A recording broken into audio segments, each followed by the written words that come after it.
this one is going to be a little bit about player psychology. I don't know, maybe it'll be weird. All my videos are weird, I don't know what to tell you.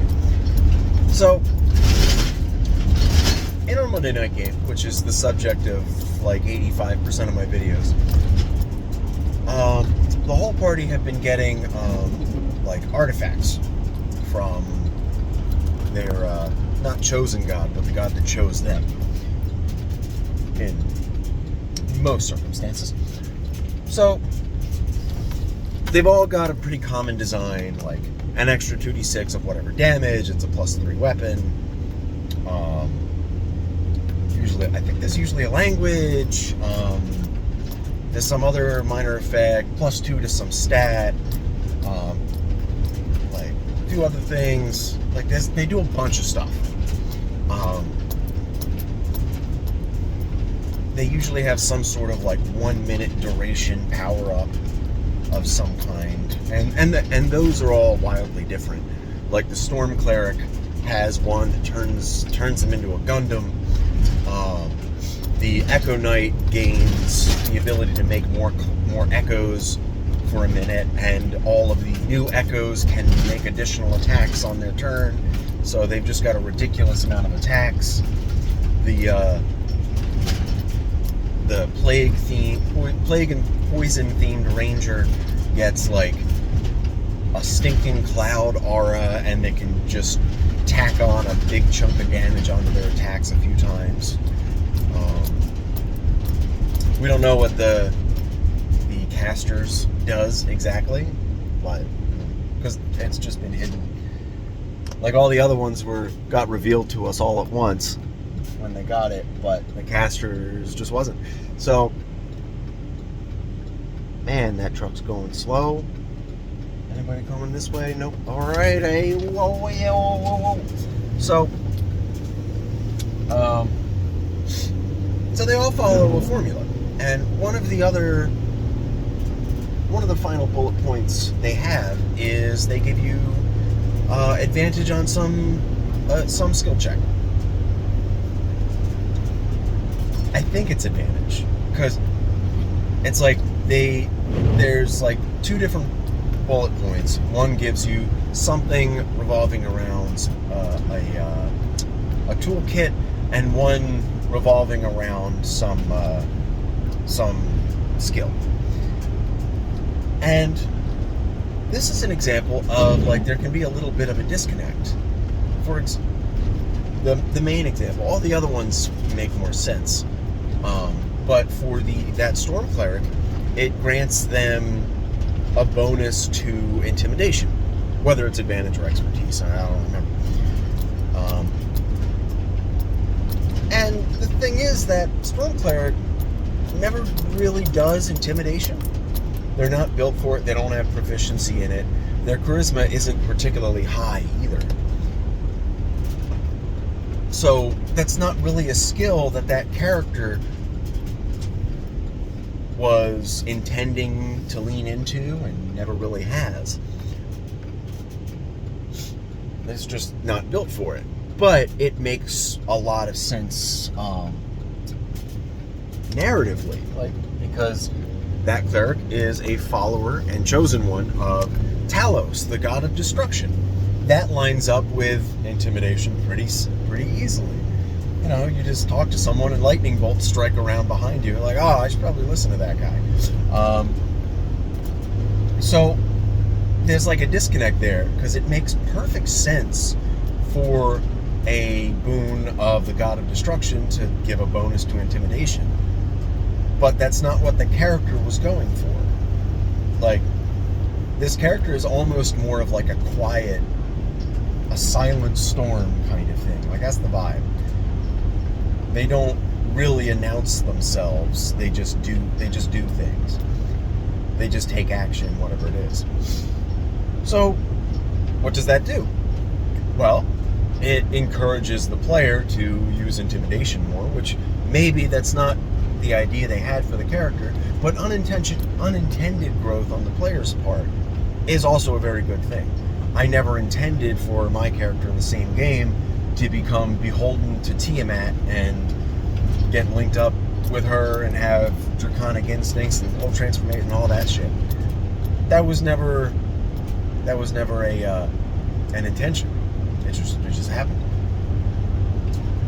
But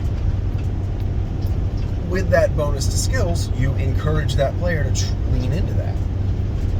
And maybe the player will lean into that just fine. This doesn't have to be a bad thing, but it is a disconnect. The player might have to like refocus and like, oh, okay, maybe I'll try out this now, blah, blah, blah. Like, however you want to describe it. But,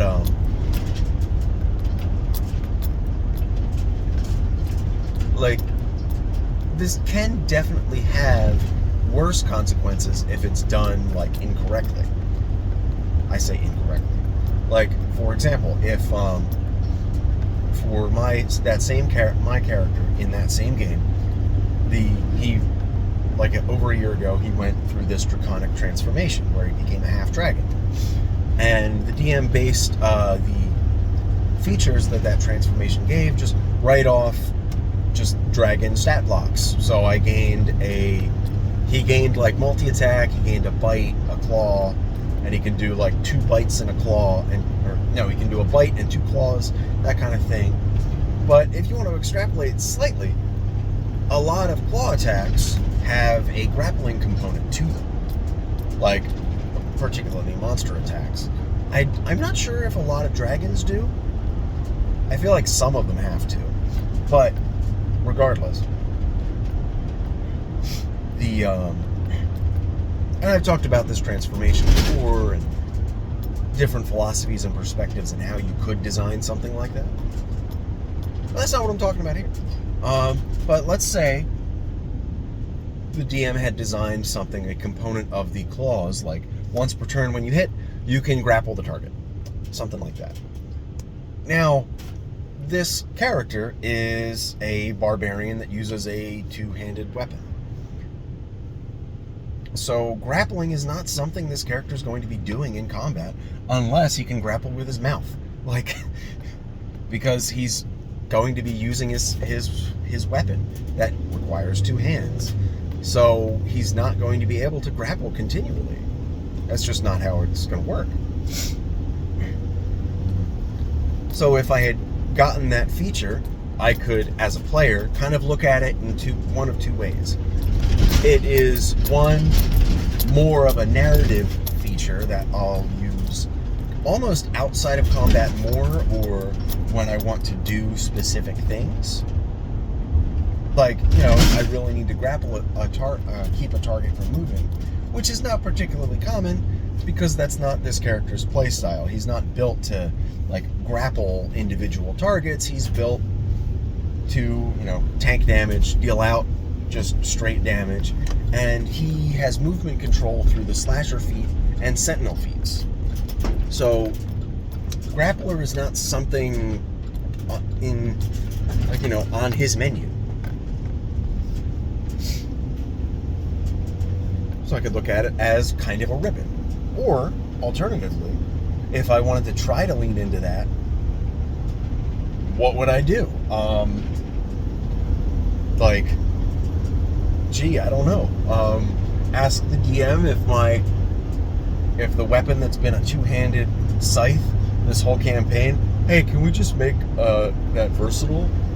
So I can use it with 1 hand if I want? Which kind of feels unsatisfying, but one scythes are weird. I think I have a video about that. If not, I should. Mostly about exotic weapons, kind of focusing on the scythe, but that's a topic for a different video. So, point is, whenever a player is presented with some ability that doesn't fit their current character's specialization and menu, I'll say, I like that terminology. They're either going to do one of two things, kind of look at it as extra, or try to lean into it and change their character to make that fit. And like I said, there's nothing really wrong with either option. for example, on that same character, that transformation gave him a breath weapon. That is, it recharges, but it's a whole action to do, and it only does 40-10 damage. It's fine.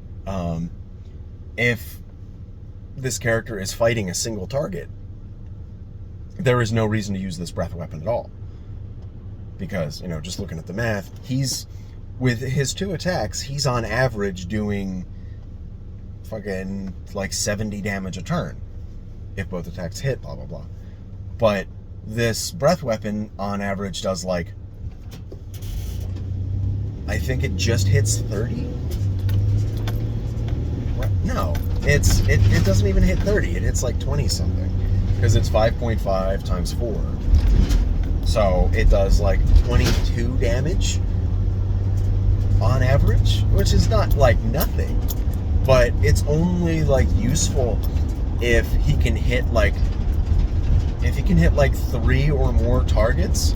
Then it's competitive, just pure numbers wise, as far as like damage in, damage out.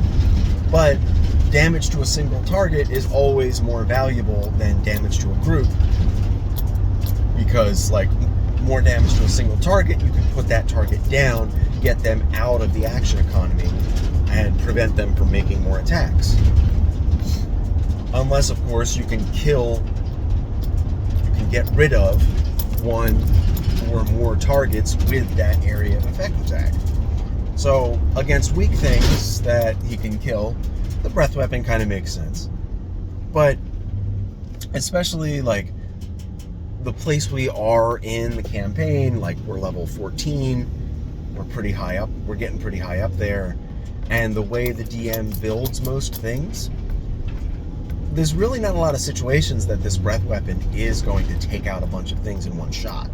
Like, maybe if they're already softened up, or he's using it to soften up some targets so that they can all be eliminated next turn or something. That's an idea, but it's kind of extra. So I took the Dragon Fear feat to like leverage that breath weapon charge a little more. Like, he can take, like in a roleplay situation, in a social encounter, he can roar to frighten a bunch of things and gain some advantages. Not advantage, but gain some bonuses, like control what's going on a little bit. But